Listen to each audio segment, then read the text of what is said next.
अदिति मैया और दिति मैया जो कश्यप जी की दो पत्नियां हैं, दोनों ने व्रत किया और पयोव्रत नाम का व्रत किया, जिसमें केवल दूध का आहार लेके रहा जाता है।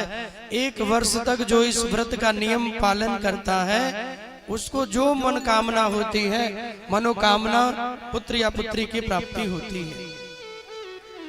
उसके मन में जो भाव होता है वही प्राप्त हो जाता है।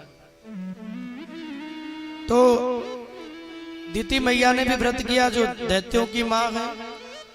इंद्र को लगा कि दिति मैया ने व्रत तो कर लिया, कहीं इनको ऐसा पुत्र न मिल जाए जो फिर देवताओं को हराए, इसलिए दिति मैया के गर्भ में इंद्र गए और जो बालक वहां गर्भ में पल रहा है उसको मारने लगे। अब बाल रूप में वो बालक है, जब उसे मारने लगे तो एक बालक के 7 टुकड़े कर दिए।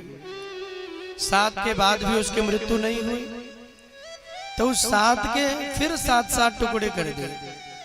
49 भाग में खंड खंड किया, लेकिन फिर भी बालक की मृत्यु नहीं हुई। 49 भाग में होकर उन सब ने इंद्र से प्रार्थना की, आप हमें क्यों मारना चाहते हैं?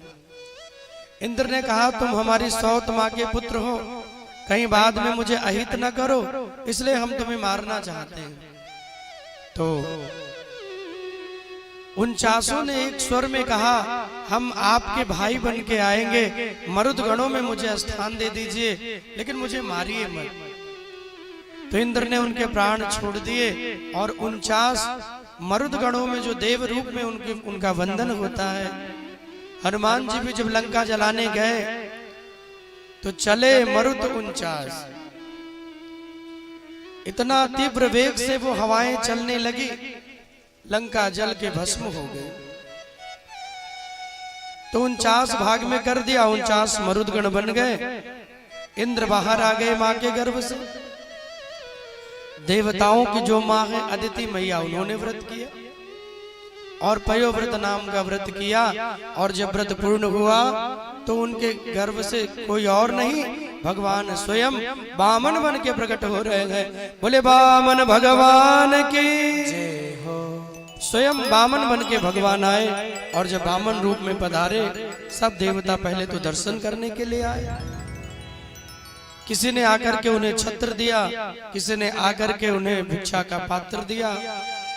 देवगुरु बृहस्पति ने जनेऊ दिया, खड़ाऊ दिया, बड़ा ही सुंदर वेश बनाया और दान मांगने के लिए राजा बलि के द्वार पे जा रहे हैं। जब राजा बलि के द्वार पर जाने लगे, द्वार की ओर बढ़े, तो जब जहां यज्ञ हो रही है वहां पहुंचे तो सैनिकों ने देखा कोई ब्राह्मण बालक द्वार पे आया है। तो सैनिक आए और सैनिकों ने कहा, हे ब्राह्मण देवता, आपको क्या चाहिए, किससे मिलना है? भगवान बोले, भैया आपके जो राजा यज्ञ कर रहे हैं उनसे मिलना है। राजा बलि को संदेश दिया गया, भाई कोई ब्राह्मण बालक आपसे मिलने के लिए आया है। राजा बलि तुरंत उठ करके वहां से आए और जब आकर के देखते हैं इतना सुंदर भगवान का स्वरूप है, इतना सुंदर स्वरूप है, देखकर ही मन मोहित हो गया और मानो चरणों में प्रणाम करके कहने लगे, प्रभु आपको तो देखकर लगता है स्वयं नारायण ही अवतार लेके प्रकट हो गए हो। आपको तो देखकर ऐसे लगता है स्वयं भगवान आ गए। बताइए किस कारण से आए हैं, और आप जो चाहिए हम आपको वही देंगे। आपकी जो मनोकामना है, आपको जो चाहिए आप बताओ, आप जो मांगोगे हम उसी भाव की पूर्ति कर देंगे। देखकर भगवान को बड़े आनंदित हो रहे हैं कि तन भी सुंदर, मन भी सुंदर, तन भी सुंदर, मन भी सुंदर, तुम सुंदरता की मूरत हो, किसी और को शायद कम होगी, मुझे तेरी बहुत जरूरत है। ऐसे भावों से भगवान को बार बार प्रणाम कर रहे हैं। आपका आगमन ही मुझे लग रहा है कि मेरे द्वार पे स्वयं भगवान चल के आए। हे ब्राह्मण पुत्र, आपको जो मांगना है मांग लो, जो तुम मांगोगे हम वही देंगे। बामन भगवान बोले राजन विचार कर लो, कहीं हम मांग ले और तुम पीछे हट गए तो? बोले नहीं प्रभु, आप जो मांगोगे वही देंगे। तुरंत निवेदन किया, हमें 3 पग भूमि का दान चाहिए, और वो भी मैं अपने चरणों से नापूंगा। राजा बलि ने कहा केवल 3 पग भूमि का दान? अरे प्रभु, अगर मांगना है कुछ और मांग लो, इतने कम में आपका होगा क्या? और आप खुद ही इतने छोटे हो, और आपके पांव तो उससे भी कितने छोटे हैं। इतने छोटे छोटे पांव, इतने में आप क्या नापोगे? अरे आप कहो तो आधा राज्य आपको दे दूं, आराम से वहां रहो, यज्ञ करो, जो कहो वो हम आपके लिए करें। भगवान बोले देखो राजन, जो तुम देना चाहते हो वो हमें स्वीकार है, लेकिन पहले जो मैं मांग रहा हूं वो तो मुझे दो। केवल 3 पग भूमि का दान पूरा कर दो बस। राजा बलि ने कहा अगर 3 ही पग लेना है तो मेरे पांव से नाप लो, बड़ा जगह मिलेगी आपको, छोटे में करोगे क्या? बामन भगवान ने कहा देखो राजन, मैं संतोषी ब्राह्मण हूँ, मुझे उतना ही चाहिए जितने में मैं अपना बैठ के भगवान का भजन कर लूं, क्योंकि ज्यादा हो जाएगी तो माया हो जाएगी, और माया हो जाएगी तो भगवान का भजन छूट जाएगा। उतना ही मिले जितने में भगवान का भजन हो जाए। धन भी भगवान से उतना ही मांगिए जितने में धन बुद्धि खराब न करते, क्योंकि ज्यादा धन भी कई बार बुद्धि को डिस्टर्ब कर देता है। कहाँ रख के क्या करे, कैसे करे, क्या करे, व्यक्ति पागल हो जाता है। धन भी उतना दे भगवान जिसका सदुपयोग हो, बाल बच्चों का विचार अच्छा रहे, उनकी बुद्धि अच्छी रहे, बालक अपने माता पिता की सेवा करने वाले हो, गुरुजनों को आदर सम्मान देने वाले हो, उनके मन में अच्छे संस्कार हो, उनके जीवन में अच्छे भाव हो। परिवार को धन कम देके जाए तो चलेगा, लेकिन परिवार में अच्छे संस्कार और अच्छे संस्कृति धर्म का पाठ जरूर देके जाए, क्योंकि आपका बालक धनवान होगा तो जरूरी नहीं कि वो चरित्र का सुंदर हो, लेकिन यदि वो संस्कृतिवान होगा, यदि वो धर्मवान होगा तो चरित्र और विचारों का बड़ा ही सुंदर होगा। और हर कोई चाहता है बेटा हमारा बड़ा ही पवित्र भाव वाला हो। इसलिए गुरुदेव भगवान कहते हैं कि देखो, बामन भगवान बोले राजन उतना दो जितने में संतोष हो जाए, ज्यादा की मुझे कामना नहीं है, मुझे उतना चाहिए जितने में बैठ के भगवान का भजन कर लूं बस। बोले ठीक है प्रभु। संकल्प होने की तैयारी हो गई। अच्छा गुरुजी आ गए। गुरुजी ने कहा सुनो। राजा बलि ने कहा, गुरु को प्रणाम किया, आदर दिया। तो गुरुजी बोले देखो जो लेने के लिए आए हैं ना, इनको मना कर दो, कह दो हम कुछ नहीं देंगे। राजा बलि ने कहा प्रभु ऐसा क्यों कह रहे हो? अरे भाई गुरु का तो काम है कि सेवा के लिए प्रेरित करे, गुरु का काम है जो दान पुण्य सेवा के लिए अपने शिष्य को प्रेरणा दे, जो अंधकार से निकाल के प्रकाश की ओर ले आए, जो बुराइयों से हटाकर अच्छाइयों के मार्ग में लगाए, वही तो सच्चा गुरु है। और आप मुझे कह रहे हो कि मना कर दो। मैं प्रहलाद जी का नाती राजा विरोचन का पुत्र हूँ। मेरे पिता और मेरे बाबा ने कितना दान पुण्य किया, मेरा नाम भी दान वीरों में आता है।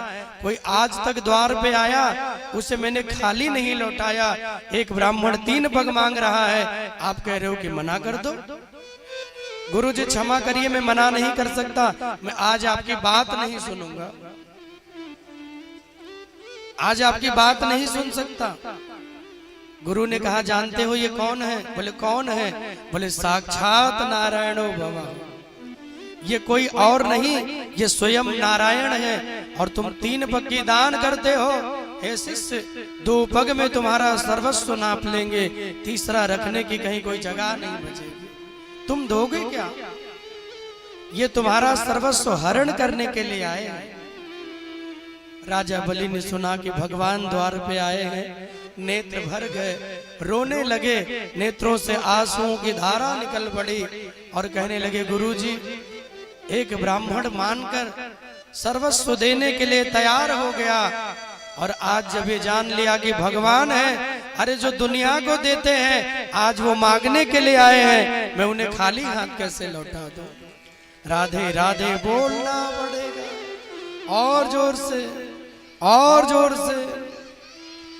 मैं उन्हें कैसे खाली हाथ लौटा दूं गुरुजी, मैं उन्हें लौटा नहीं सकता। वो जो मांग रहे उन्हें मैं दूंगा। गुरुजी ने कहा तुम बात को समझ नहीं रहे हो राजन, जो तुम देना चाहते हो उसके योग्य तुम बचोगे नहीं। फिर भी राजा बलि नहीं माने, बार बार भगवान की ओर देखते हैं।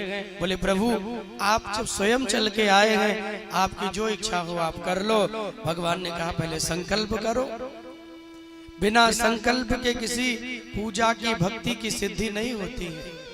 कोई भी पूजा प्रारंभ होती है सबसे पहले संकल्प किया जाता है। संकल्प में कोई धन मांगता है, कोई पुत्र मांगता है, कोई मकान दुकान वैभव मांगता है, और कोई मेरे गोविंद के चरण कमलों की भक्ति मांगता है।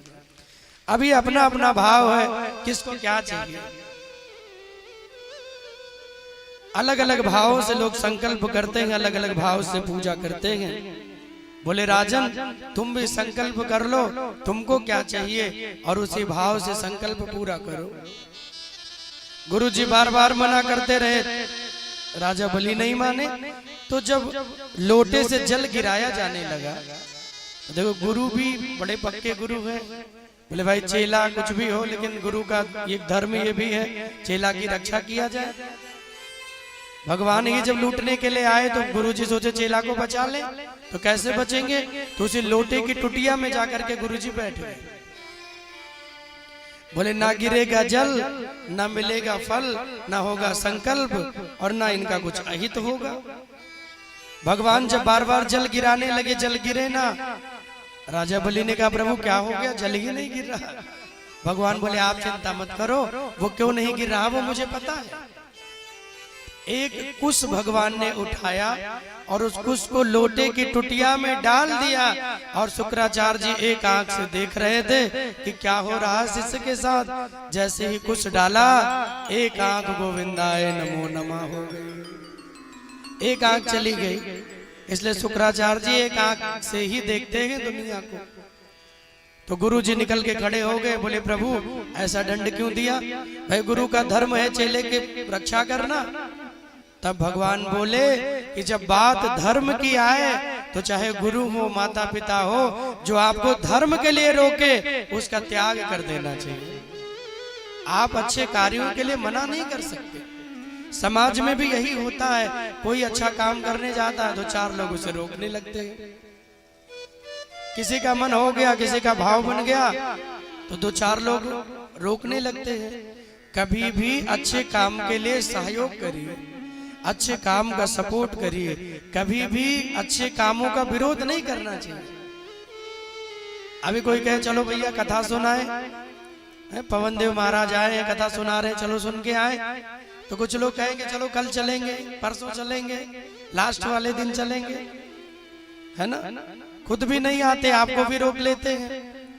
तो अच्छे काम में विरोध नहीं करना चाहिए। और भी आप कहो चलो भैया लड़ाई झगड़ा करना है, चलो रायबरेली बाईपास में किसी को मारना पीटना है, 10-20 लोग गाड़ी मोटरसाइकिल लेके खड़े हो जाएंगे। हाँ हाँ चलो चलो हम चल रहे हैं, लाठी डंडा लेके सब लेके तैयार हो जाएंगे। वो बुराई में साथ देने के लिए खड़े हैं, अच्छाई में। बोले चलो हनुमान जी को प्रणाम कराएं, बोले अभी पिछले मंगलवार गए थे, अब थोड़ा रुक जाओ, चलेंगे। आप नहीं जा सकते तो उसे मत रोकिए, बोले जाओ भैया तुम्हारा मन बना है तो जाओ, क्या पता कल मन ना हो। किसी भी अच्छे काम का मन बन जाए तो भागवत जी कहती हैं कि उसको तुरंत कर लेना चाहिए।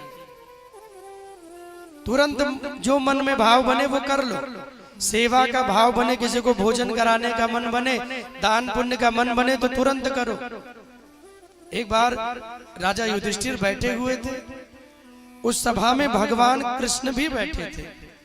शाम का समय हो गया, एक याचक कुछ मांगने के लिए आ गया। याचक रोता रोता आया, महाराज युधिष्ठिर की जय हो। बोले क्या चाहिए। बोले महाराज थोड़ा स्वर्ण की मुद्राएं मिल जाती, मुझे कुछ बहुत जरूरी काम है इसलिए दौड़ के आया हूं। राजा युधिष्ठिर ने कहा कि आज तो रात हो गई, खजाना बंद हो गया, अब तुम कल आना, आज नहीं मिलेगा। याचक तो चला गया, लेकिन भगवान को हंसी आ गई। भगवान बोले, वाह राजा युधिष्ठिर जी, आपने तो काल को भी जीत लिया, आपने मृत्यु को जीत लिया। तो बोले, प्रभु मैं समझा नहीं। भगवान बोले, भाई आज वो व्यक्ति मांगने के लिए आया, उसको जरूरत आज थी और आप कह रहे हो कि कल दोगे। क्या पता आज आपकी मृत्यु हो जाए, कल आप देने के लिए ना रहो। क्या पता आपका राज्य आपसे चला जाए, क्या पता कल धन ना हो, क्या पता कल वो व्यक्ति ना हो, ऐसा समय ना हो। इसलिए अच्छे काम को शुभम शीघ्रम, कोई भी अच्छा काम करना हो तो शुभ काम को जल्दी कर लीजिए। कथा भागवत भी सुनने जाना है, बोले कथा हो रही है तो बोले आज चलो, आज ही चलेंगे और रोज चलेंगे। बाद में उसे टालना नहीं चाहिए कि कल चले, परसों चले। जल गिरा, संकल्प पूरा हुआ और भगवान विशाल होने लगे। अपने स्वरूप को भगवान ने विराट बनाया, इतना विराट भगवान ने अपना स्वरूप बना लिया। एक चरण से भगवान ने पूरी पृथ्वी को नाप लिया। दूसरा चरण भगवान आकाश में ले गए और तीनों लोकों को भगवान ने 2 चरण में नाप लिया। सारा धरती, ब्रह्मांड, आकाश जितना भी था 2 पग में भगवान ने सब नाप लिया। अब तीसरा रखने की कहीं कोई जगह नहीं है। और उन्हीं भगवान वामन के चरण जब ब्रह्मा जी के धाम में गए तो ब्रह्मा ने भगवान के चरण कमल के अंगूठे को धुलकर और एक कमंडल में रख लिया। भगवान वामन के चरण कमलों को धुलकर एक कमंडल में रख लिया और समय से एक धारा प्रवाहित की है, जो दुनिया में गंगा मैया बन करके आई है। बोले गंगा मैया की जय हो। जो गंगा माँ बन करके दुनिया में आई, एक धारा ब्रह्मा जी ने प्रवाहित की। तो एक चरणों को ब्रह्मा जी ने धुला, कमंडल में रख लिया तो गंगा बन करके प्रवाहित किया। जिन जिन देवताओं के धाम में भगवान के चरण जाते हैं, सब ने भगवान के चरणों को धुला, चरणामृत का पान किया, प्रणाम किया। राजा बलि भगवान को देख रहे, इतने छोटे बन के आए और इतने बड़े बन गए। 52 अंगुल के भगवान थे, इसलिए उनका नाम वामन पड़ा। इतने छोटे बनकर इतने बड़े हो गए। वहीं राजा बलि की कन्या, उनकी बिटिया रत्नमाला खड़ी है। भगवान के सुंदर स्वरूप को जब भगवान आए, इतने प्यारे लग रहे थे वामन भगवान, देख करके कहने लगी, ऐसा पुत्र मुझे मिले तो मैं अपना दुग्ध पिलाऊं, माँ का प्रेम करूं, ऐसा पुत्र मुझे मिल जाए। लेकिन जब वही भगवान बड़े बन गए, वही भगवान विराट बन गए, तो वही बिटिया कहने लगी, मेरे पिता के साथ इतना बड़ा धोखा किया। मैंने तो इनको बेटा मान लिया, दूध पिलाने की बात कर दी, लेकिन अब अगर ये मेरा बेटा बन के आ जाए तो उसी दूध में जहर मिला के इनको पिला दूंगी, इनको मार दूंगी मैं। तो भगवान ने कहा कि ठीक है देवी, जो इच्छा है वो पूरी होगी। जो इच्छा करी हो मन माही, हरि प्रसाद कछु दुर्लभ नाहि। वही रत्नमाला पूतना बन करके आई, जो भगवान को जहर पिलाती है और भगवान उसका कल्याण करते हैं। दीन जानते ही निज पद दीना, मारने वाली का भी जो कल्याण कर दे, उनके जैसा दयालु कौन होगा। ब्रह्मा ने कहा कि भैया जो भगवान को मारने के लिए आई, कितने सरल है मेरे कन्हैया, जो जहर पिलाना चाहती है, जो जहर पिला के मारना चाहती है।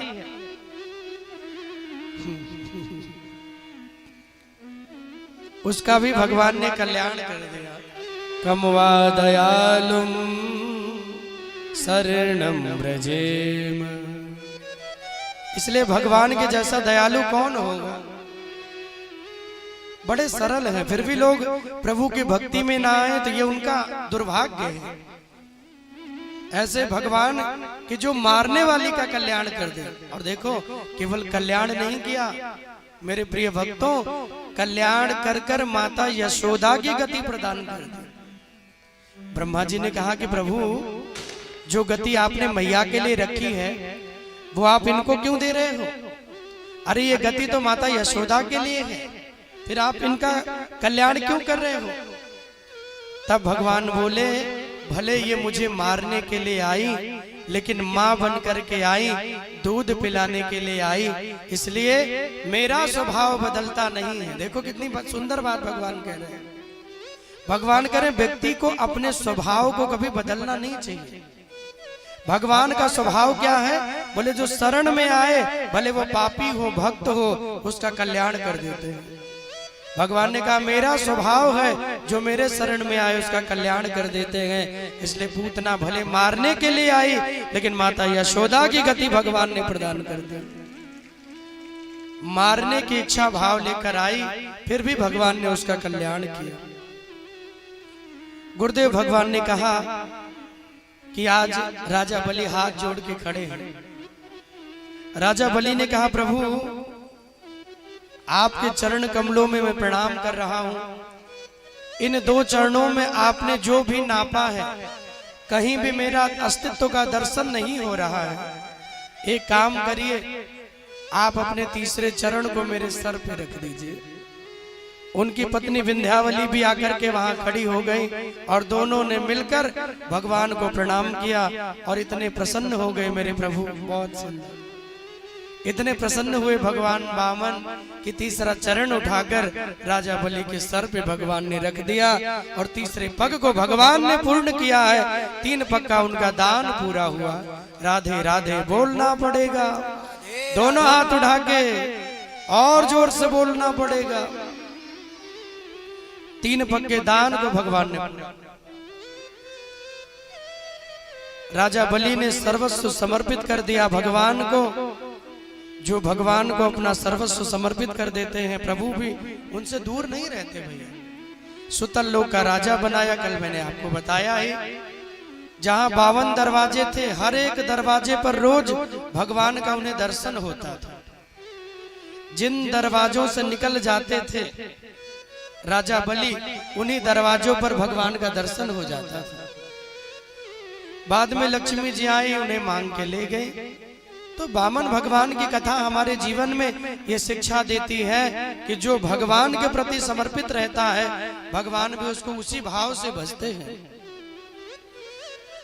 कभी भी सेवा के भाव में, भक्ति के भाव में, दान के भाव में किसी को रोकना नहीं चाहिए। शुक्राचार्य जी गुरु होकर के रोकते हैं तो एक आंख गोविंदाय नमो नमः हो गई। ये पावन चरित्र सुनाया। अजामिल